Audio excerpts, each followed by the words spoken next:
Depuis que mon père s'est remarié, il refuse de nous voir. Nous n'avons même pas l'autorisation d'aller chez lui. Je déteste ma belle-mère.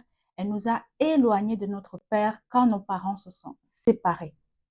Mon père n'existe plus pour moi, car après son mariage, il n'a plus fait signe dans nos vies. Pourquoi certains papas rejettent les enfants qu'ils ont eus avec leur précédente épouse quand ils se remarient?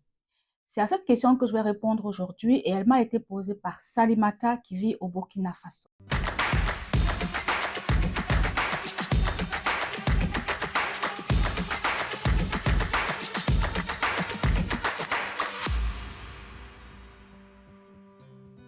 Bonjour à tous et bienvenue sur Mental Science, la chaîne YouTube qui vous parle de la santé mentale dans les communautés africaines.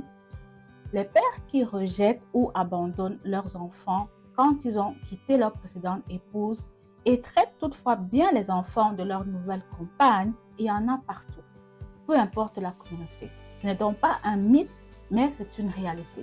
Il y a évidemment plusieurs cas de figure.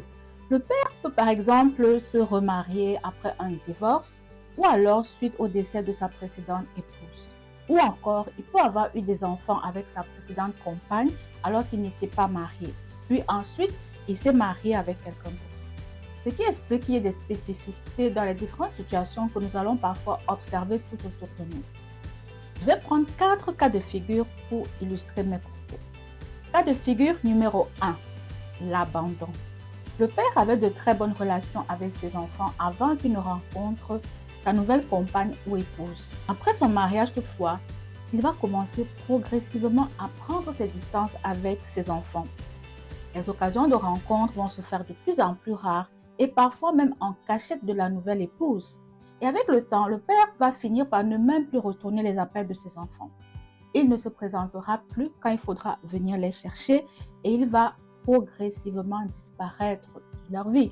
Dans ce cas-ci, il n'y a pas vraiment d'animosité entre le père et les enfants. Il n'y a pas non plus un rejet actif. Le père va simplement choisir de sortir de la vie de ses enfants sans donner aucune explication. Quelques raisons qui peuvent expliquer ce type de comportement. Première raison, la détérioration de la relation avec la maman après la séparation ou le divorce. Qu'est-ce que ça veut dire? Si la séparation s'est mal passée et qu'après le divorce, il y a beaucoup de tensions, beaucoup de conflits, ces conflits-là peuvent nuire à l'organisation des rencontres entre le père et ses enfants et aussi au maintien des liens qu'il avait déjà avec ceux-ci. Nous aurons donc des papas qui, par lassitude, colère, sentiment d'impuissance, vont lâcher prise et finalement renoncer. Ce n'est malheureusement pas tout le monde qui a envie de se battre pendant une partie de sa vie pour voir ses enfants. Dans le cas où l'autre parent refuse de collaborer et lui met continuellement des bâtons dans les roues. Et surtout, si les enfants sont encore beaucoup trop petits et que l'autre parent se dit qu'il va devoir dealer avec ses tensions et ses conflits avec son ex-femme pendant 10 ou 15 ans encore. Bien sûr, cela n'excuse pas le fait qu'il abandonne ses enfants parce qu'au final, c'est eux qui vont payer. Les enfants paieront donc l'incapacité de leurs parents à mettre en place des bonnes transitions après le divorce ou la séparation et la difficulté de ces derniers à définir un équilibre qui va permettre à leurs enfants de continuer à voir chacun des parents.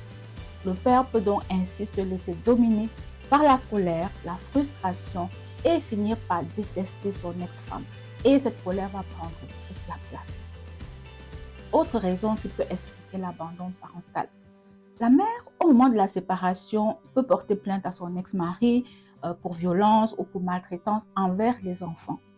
Ce dernier peut ainsi passer par la case justice et obtenir le droit aux visites supervisées uniquement.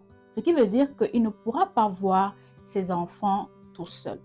Vous allez voir qu'avec le temps, ce type de contexte va avoir un effet d'éloignement sur le papa parce qu'il peut se dire qu'il a été accusé injustement. Parfois, c'est aussi avec raison, mais le fait qu'il doive voir ses enfants dans un contexte supervisé peut faire qu'ils finissent par prendre peur et que finalement, ils décident de ne plus s'en approcher pour éviter de nouvelles accusations.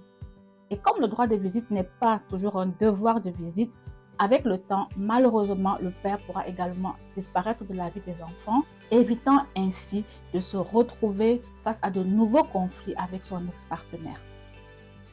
Cas de figure numéro 2. l'esprit de revanche. Avant la séparation avec la mère, le père n'avait pas vraiment une bonne relation avec ses enfants. Il n'était pas proche du tout. Ce dernier peut avoir toujours priorisé ses propres intérêts au détriment des intérêts de la famille. Il a été très peu présent, il ne s'investissait pas assez dans ses différents rôles. C'est donc un père qui peut avoir, dès le départ de la relation, eu du mal à assumer ses responsabilités parentales. Il a donc laissé à la mère le soin de s'occuper de la plupart des tâches et des responsabilités inhérentes à leurs rôles parentaux. Voici donc la maman qui demande le divorce ou décide de se séparer parce que la relation ne fonctionne pas. Par dépit, orgueil ou encore esprit de revanche, le papa peut donc décider de s'occuper totalement des enfants pour punir son ex-épouse parce qu'elle a mis fin à leur mariage ou à leur relation. On verra bien comment tu t'en sortiras toute seule sans moi. Tu verras que je suis quelqu'un de bien et que je vais trouver quelqu'un d'autre. Et souvent, on va voir certains hommes qui vont vite se remettre dans une autre relation, fonder un nouveau foyer et cette fois-ci s'y investir vraiment. Ce qui va faire que les enfants issus de cette nouvelle relation ne vivront pas les mêmes réalités que les enfants qu'il a eus dans sa précédente relation. Cas de figure numéro 3. L'irresponsabilité et le besoin de plaire à la nouvelle compagne. Oui, parce qu'après la séparation, il y a des papas qui vont ouvertement ignorer leurs enfants. Ils vont refuser de les voir ou alors de maintenir les relations avec eux parce que selon eux, c'est un prétexte que la maman trouve pour garder un contact avec eux après la séparation. Ils ne voudront faire aucun effort et vont donc donner priorité à leur nouvelle compagne. Donc, il va essayer de montrer aux enfants que je n'ai pas de place pour vous, j'ai d'autres priorités. Le père, dans ce cas-ci, peut considérer que rejeter ses enfants est une preuve d'engagement vis-à-vis de sa nouvelle épouse. Regarde, tu es la seule qui compte désormais dans ma vie. Ils ne seront pas une source d'anxiété pour toi, je te mets en sécurité. Et même parfois, la nouvelle épouse ou la nouvelle compagne va interdire l'accès au domicile aux enfants du père. Et celui-ci ne va rien dire, il va observer. Et même quand il arrive que les enfants viennent quand même rendre visite de temps en temps, elle ne sera pas parfois avenante avec ces enfants-là, leur montrant clairement qu'elle ne veut pas d'eux dans sa maison. Et le père va observer tout cela et il ne va rien dire. On a donc affaire dans ce cas-ci à un papa qui ne prend pas ses responsabilités et qui ne fait pas la part des choses. Cas de figure numéro 4. L'enfant non désiré. Il y a des enfants qui, dès leur arrivée dans ce monde, ne sont pas acceptés par leur père. Certains diront qu'on les a piégés, qu'ils ne voulaient pas et donc qu'ils ne peuvent pas aimer un enfant qu'ils n'ont pas désiré. Et pourtant, il y a bien des pères qui, malgré le fait qu'ils ne s'entendaient pas ou ne souhaitaient pas vivre la paternité, ont accepté la venue de leur enfant et ont assumé leurs responsabilités, même s'ils n'étaient plus avec la mère. Donc, ce n'est pas à l'enfant de payer le prix des choix des adultes. Que le père, dans ce cas, s'il le veuille ou pas, les deux parents sont co-responsables de la situation. Parce que si tu ne veux pas d'enfant, en tant qu'homme, il y a aussi la possibilité de prendre des dispositions pour ne pas en avoir. Il y a donc des hommes qui vont détester un enfant parce qu'ils n'aimaient pas la mère et n'avaient jamais envisagé un futur avec cette dernière. Ils vont donc se sentir comme obligés d'assumer un enfant dont ils n'ont pas voulu. Dernier cas de figure, la fuite ou l'irresponsabilité. Dans ce cas-ci, le père peut être un homme irresponsable. Oui, il va fuir parce qu'il ne souhaite pas être impliqué dans les responsabilités parentales. Aller chercher les enfants à l'école, les accompagner aux rendez-vous médicaux, suivre les devoirs, aller aux rencontres des parents à l'école, les inscrire aux activités et les y accompagner. Il faudra aussi acheter les vêtements, les fournitures scolaires et j'en passe. Non, non, non, non, non. Ce papa-là n'est pas disposé, il n'est pas intéressé d'être présent dans la vie de ses enfants. Il n'est pas disposé à les encadrer et ces enfants-là ne font pas du tout partie de ses priorités. Donc, il va simplement s'en aller et faire comme s'il n'avait aucun lien avec eux. Au mieux, il se dit que l'enfant va grandir et le chercher. Maintenant, quelles sont donc les possibles conséquences de cet abandon, de ce rejet et de cette maltraitance envers ses enfants? Nous pouvons parfois observer des difficultés à développer une bonne estime de soi, un questionnement sur sa valeur en tant que personne, des difficultés à faire confiance dans les relations amoureuses, ainsi que la peur du rejet.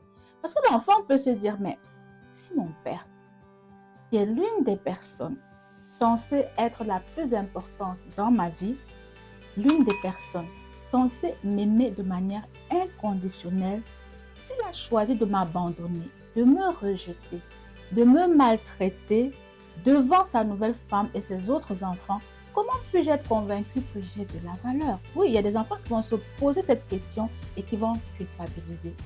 C'est pas mal de blessures émotionnelles qui vont se créer et qui vont parfois suivre ces enfants-là dans leur vie d'adulte. Vous voyez donc que se séparer est une chose, mais la manière dont les parents se comportent avec les enfants après la séparation va aussi avoir des conséquences sur leur santé mentale et sur leur bien-être. Des colères refoulées, des pleurs silencieux et même des cuirasses de protection qui cachent en fait une simple question. Qu'est-ce que je t'ai fait pour que tu ne m'aimes pas, papa? C'est pas ce que vous en pensez en commentaire. C'est une problématique très sensible et nous y reviendrons sûrement dans les prochaines vidéos. En attendant, je vous dis à très bientôt.